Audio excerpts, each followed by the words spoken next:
Labą dieną.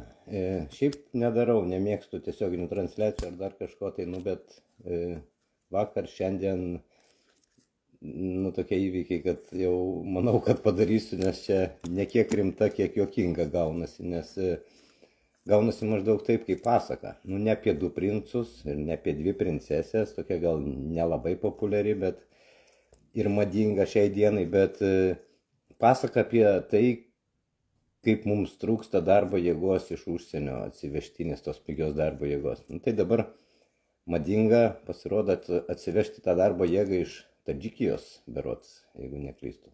Situacija tokia. Kadangi aš dirbu kaip ir su mašinų remontu, tai niekam jau nepaslaptis, tai dabar vakar atvažiuoja Tadžikas, aš dirbu, ateina jisai, sako, gal rusiškai kalba, silpnai, bet rusiškai. Sako, gal čia mane, sako, rekomendavo jam kažkas, tai kad jisai, jam ABS-as cypia ištisai mašinoje, jam sunku važinėti su tą mašiną. Jisai pasirodo atvažiavęs į Lietuvą užsidirbti, mašinų nupirkta yra Priusų konkrečiai ukrainiečio vardu, tas ukrainietis net Lietuvoje. Tas mašinas išnuomoja netgi ne pats ukrainietis, o Tadžikas, kuris irgi net ne Lietuvoje, o renka darbininkus tos vadinamus Tadžikijoje ir siunčia į Lietuvą čia dirbti. Ir čia atvažiavęs jisai į Lietuvą, pasiema tą mašiną ir jisai su ją dirba, jis pats ją prisižiūri. Pats pasiremontuoja, kurie gyvena, aš nelindau žmogui į dušę, bet esmė kokia? Esmė tokia, kad jam cypia ABS-as. Sako, aš negaliu važinėti, man jau nerviškai veikia. Gerai, sakau, reikia pasižiūrėti, kas čia yra. Prisijungi diagnostiką, pasirodo, kad ištraukti saugiklį ABS bloko, faktas, kad aišku, ABS-as neveikia.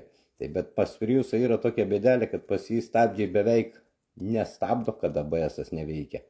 Ten,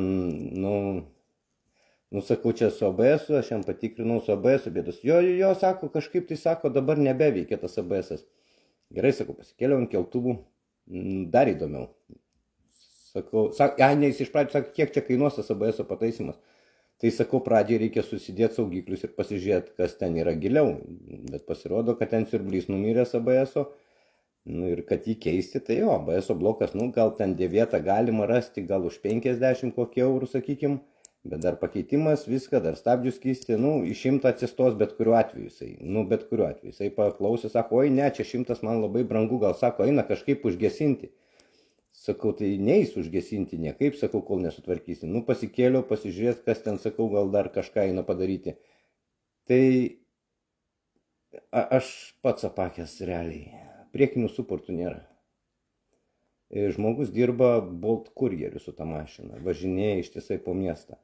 Priekinių suportų nėra, nes sakė, jam tie užstrigo, jisai juos nuėmė. Šlangutės užglušintos, viskas tvarkingai, galiniai dar šiek tiek stabdo. Tai sakau, kaip tu važinėjai su tą mašiną, sakau, čia be stabdžių, sakau, kaip, jisai sako, tai aš greit nevažiuoju.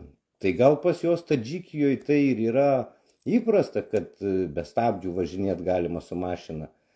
Bet dabar tai aš pradedu suprasti, iš kur tie kamščiai mieste ir iš kur tos avarijos mieste. Kada, jeigu jau ir be suportų priekinių važinėjom, abiejų ratų suportai. Realiai galiniai tik tai uždėti suportai ir rankinis veikia ant tos mašinos.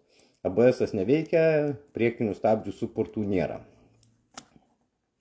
Tokia situacija, tokia darbo jėga atvažiuoja pas mus dirbti ir mūsų darbdaviams, kurie pastoviai verkia, jog jiems trūksta darbo jėgos iš trečių šalių. Jie štai kur tokią darbo jėgą atsiveža ir leidžia taip jiems dirbti. Tai man čia pirmas toksai, aš apakęs buvau, pirmas toks atvejis, kada taip atsitiko ir realiai, ką čia dar galima pridurti, kad mus tai panašu, kad po naujų metų baus ir už tai, kad lemputė perdegus mašinai anuliuos technikinę. O šitiems galima ir be stabdžių važinėti ir kaip ir, nežinau.